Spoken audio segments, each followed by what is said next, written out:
You're listening to the Geriatric Mamas podcast with Jessica Raziri and Sonia Tapley.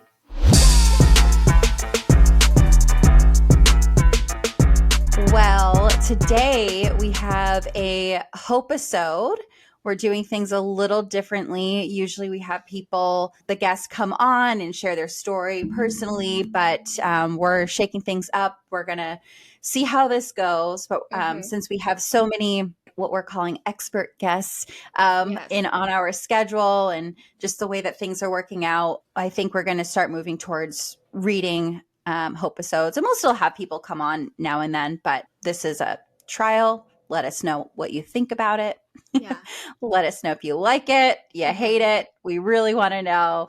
But again, just to remind those who are just tuning in what a HOPEisode is. So a HOPEisode is a story of a woman's journey to mamahood. I mean, we'd like to hear the geriatric mamahood stories, but honestly, it's really just any mama's struggle to become a mama. When you're in the thick of fertility struggles and you're really trying to get pregnant, you don't want to hear about the stories about the woman who just, miraculously got pregnant on the first try and just, it was so easy and she popped out 17 children, no problem. Everything's great. The woman in the shoe. You want to hear about the woman who, really struggled, really she was in the thick of it. She was told no. She was told she needed donor eggs. She was told that she needed to look into surrogacy, or she was told that she needed to do all these things just to, and the likelihood and the odds of her conceiving, her own child are very, very low. All odds against her. And then there's a happy ending. She ends up with her miracle baby, whatever the means they are, whether it's, through natural conception, IVF, egg donorship, embryo adoption, regular adoption, whatever the case is, there is that happy ending with the beautiful baby in her arms is the end result. So those are the stories that I know when I was really struggling that I really clung to because they gave me hope. They showed me that listen, you're not alone and it's okay to, this happens. You're going to struggle. It's okay.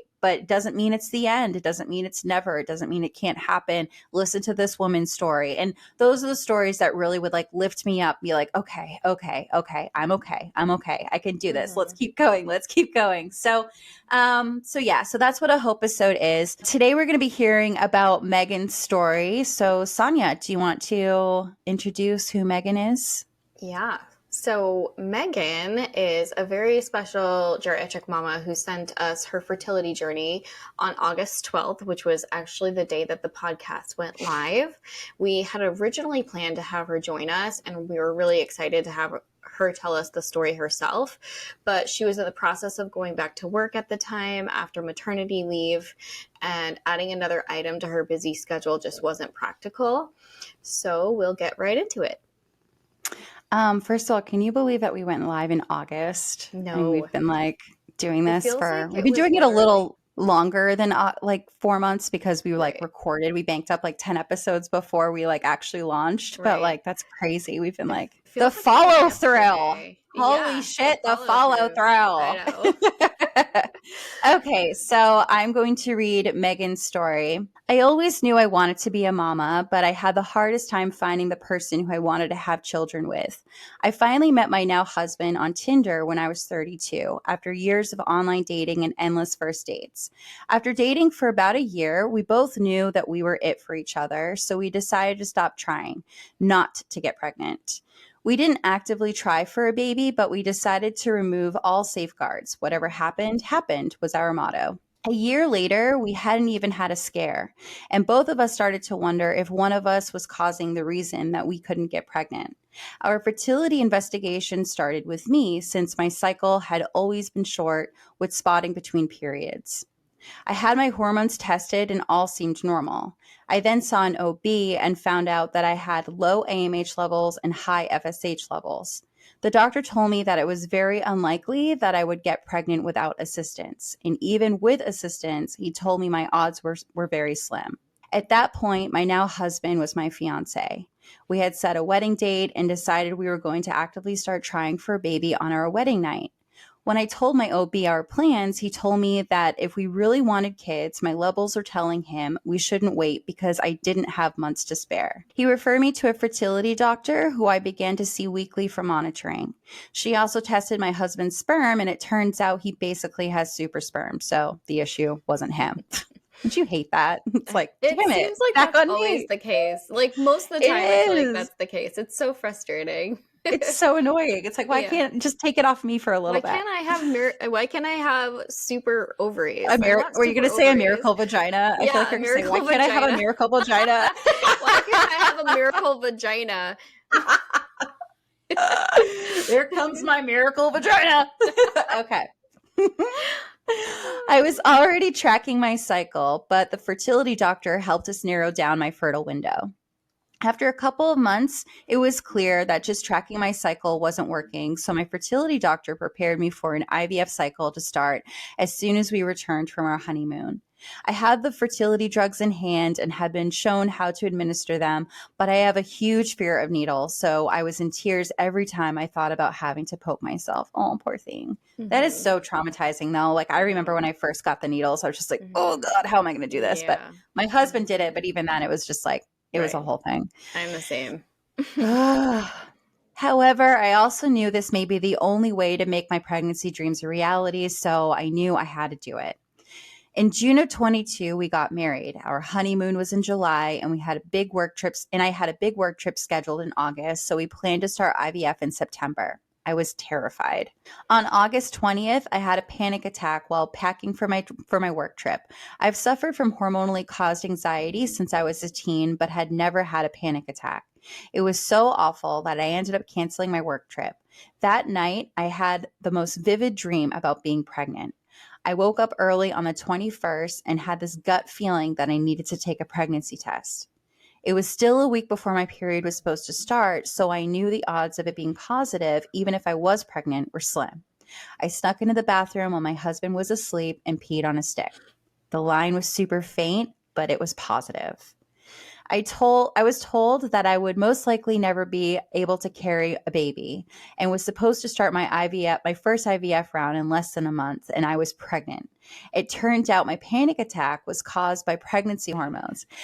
After a pretty uncomfortable pregnancy and a C-section after planning for an unmedicated vaginal delivery, ouch, our perfect little miracle girl was born in April 2023, just before my 37th birthday. Holy shit. I know. I like started That is crying crazy. I know. when you That's why I started getting choked up and I Yeah. got lost my place and messed up because it's just like, oh God, like that's exactly what happened. Well, sort of. That's pretty close to what happened to me because it was Yeah. like we were about to go into our fourth round and Yeah. it was just everything in me. I'm just like, I need to check. And it was like, I went into acupuncture. I tested before acupuncture. I saw that faint line. I sent you a picture of it. And you're like, that's definitely a shadow. That's definitely a line. And then I grabbed more tests on the way home, tested again. And it was just like, it's like that feeling of like, oh my God, you were told no, you were told this, you were told that. You're supposed to be doing all this shit. You're terrified of not wanting to do. Like I had anxiety about having to go through another round of like doing all of that again. I was like, are you kidding me? So much, yeah. And it's like you're excited, you're relieved, you're scared, but you're just like, it's just so much. So, oh my God, I freaking love that. I know. We asked Megan what her favorite thing is about being a geriatric mama, and here's what she had to say. I'm financially secure enough to provide the type of lifestyle I want for my little one. I'm also secure enough in myself at this age to feel comfortable doing parenting my way rather than being influenced by others telling me what I should and shouldn't do. Due to me having a child later in life, my child will grow up with a mama who is confident in who she is rather than the insecure person I was when I was younger. Isn't that the truth? It's Holy shit. so true. I feel the same. I hadn't really thought about it that much, like when she was first born, but it's definitely been enlightening over the last couple of years, just realizing exactly how much more confident I am now that I'm older than I was then. Like I was just so insecure and definitely not so much now. That's for I sure. didn't realize I don't think at the time I realized how insecure I was. But now looking back, I was just like, oh God, I was like a weakling of a woman. Yeah. Yeah. Like I joke about like I wasn't any type of human that you'd want raising a baby, but like I am not Yeah. lying. Yeah. I'm not lying. Yeah. Right. And Definitely didn't have my shit. I don't feel like I have my shit together now, but like mentally, I have my shit together more where like I can recognize I don't have my shit together and I can yeah. recognize how to get my shit together. Whereas Right. at the time when I didn't have my shit together, I was like, well, guess I'll go drink some vodka. Yeah, exactly. No, for real.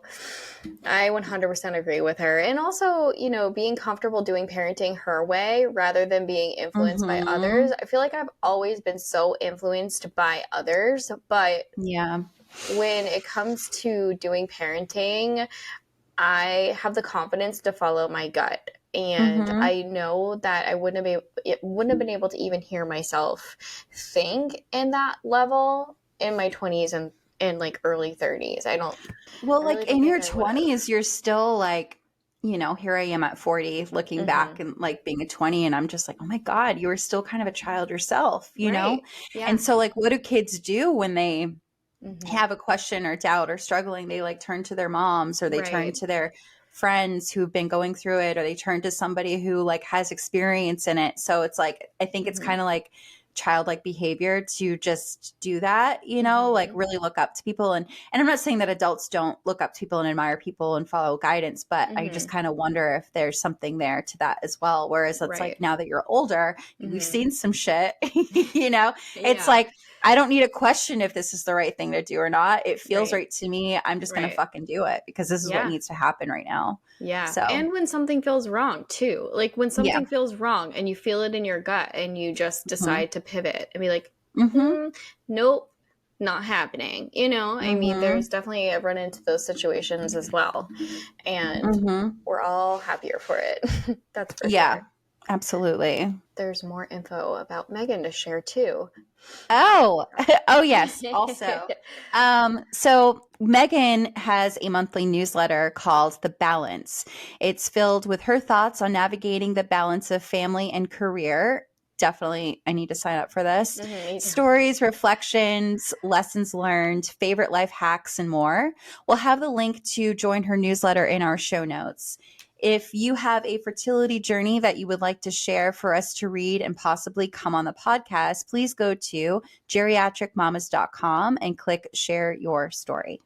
Yes, please. We would love to share your story. Please. That was our HOPEisode. How amazing. I can't even. And I feel like this week when I was kind of searching the news of, geriatric mamahood, I came across this story of Gordon and Tana Ramsay. And their story isn't that new. Like they had their baby in November, but I had no idea their struggles to become pregnant initially. So I'm going to go ahead and share their story. I feel like this is almost like a HOPEisode too. I was reading it and I thought the same thing too. I was like, so Yeah. we have like real life. Well, they're both real life, but like we have Yeah. like real life HOPEisode and then we have celebrity HOPEisode. So Right, now we're going to exactly. move into the celebrity HOPEisode. See, they're Yeah, just like us, guys, they are. They except really they have are. more money and Yeah. they look better a lot of Yeah. times. I love chefing, but I'm not a celebrity chef. I mean, Yeah. maybe he would accept me to go on sometime as like a mama chef.